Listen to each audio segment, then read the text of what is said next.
Nomor 1. Kriteria keberhasilan belajar siswa ditentukan dengan menggunakan kriteria ketuntasan minimal atau KKM atau kriteria belajar minimal KBM. KKM atau KBM adalah rata-rata setiap unsur dari kriteria yang ditentukan. Untuk menentukan KKM diperlukan faktor-faktor: A. Kompleksitas indikator, daya dukung, dan kemampuan guru. B. Kemampuan guru, sarana prasarana, dan intens siswa. C. Daya dukung, tingkat kesulitan, dan kemampuan guru. D. Kompleksitas indikator, daya dukung, dan intens siswa. E. Kemampuan guru, tingkat kesulitan, kompetensi dasar, dan intens siswa. Jawabannya pastinya D. Nomor 2. Setiap kali di akhir pembelajaran guru melakukan proses penilaian sebelum guru menyusun soal-soal untuk menilai hasil belajar siswa. Manakah pertama kali yang harus dipelajari?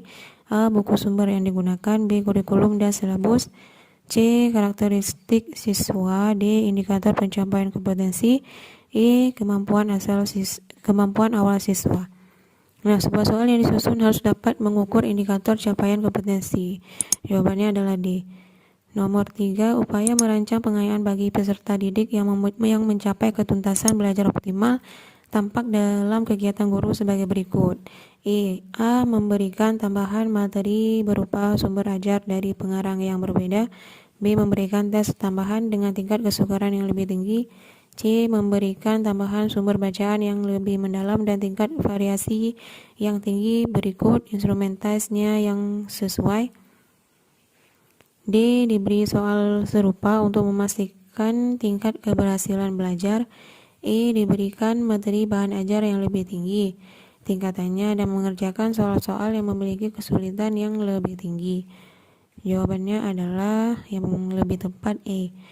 Nomor 4. Dalam kegiatan penilaian otentik, banyak model yang dapat digunakan. Pada suatu penilaian, seorang guru meminta siswa untuk mendemonstrasikan tugas belajar tertentu. Bentuk penilaian otentik tersebut merupakan contoh penilaian otentik berbentuk: A. Penilaian proyek. B. Penilaian kinerja. C. Penilaian portofolio. D. Penilaian antar teman. E. Penilaian diri. Jawabannya adalah B. Penilaian kinerja. Ini kata kuncinya adalah siswa mendemonstrasikan tugas belajar tertentu. Nomor 5. Setiap akhir evaluasi dimungkinkan ada siswa yang prestasi belajarnya belum mencapai ketuntasan, sehingga guru perlu melakukan remedi. Dasar rancangan program remedi bagi siswa yang capaian prestasinya di bawah ketuntasan belajar yaitu: A. Proses pengajaran remedi pada dasarnya adalah proses belajar mengajar biasa. B. Tujuan pengajaran remedial adalah sama dengan tes diagnostik. C. Sasaran terpenting pengajaran remedial adalah peningkatan keberhasilan siswa. D. Strategi yang dipilih hanya berbentuk tes ulang. E. Agar prestasi sekolah menjadi meningkat. Nah, jawabannya adalah tentu C. Untuk meningkatkan kecerdasan siswa. Nomor 6. Seorang guru ingin melakukan remedi, maka salah satu prinsip yang penting dipahami guru dalam merancang program remedi bagi siswa yaitu tampak dalam kegiatan berikut. A. Membuat rancangan pembelajaran khusus untuk siswa peserta remedial. B.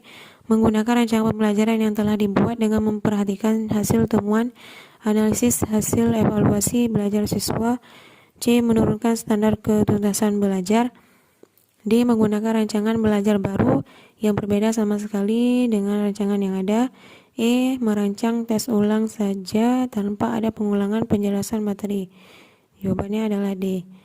7.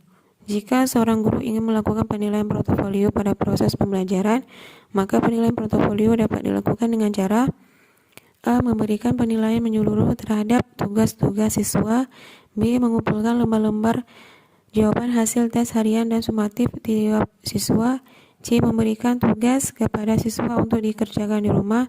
D. Mengumpulkan hasil kerja masing-masing siswa yang telah diberikan masukan baik oleh guru dan rekan siswa dalam suatu album sebagai bukti hasil belajar. E. Mengumpulkan lembaran-lembaran jawaban hasil ulangan tiap siswa untuk melihat kesulitan siswa dalam memahami pokok bahasan tertentu dan kemudian diberikan pengajaran dan tes remedial.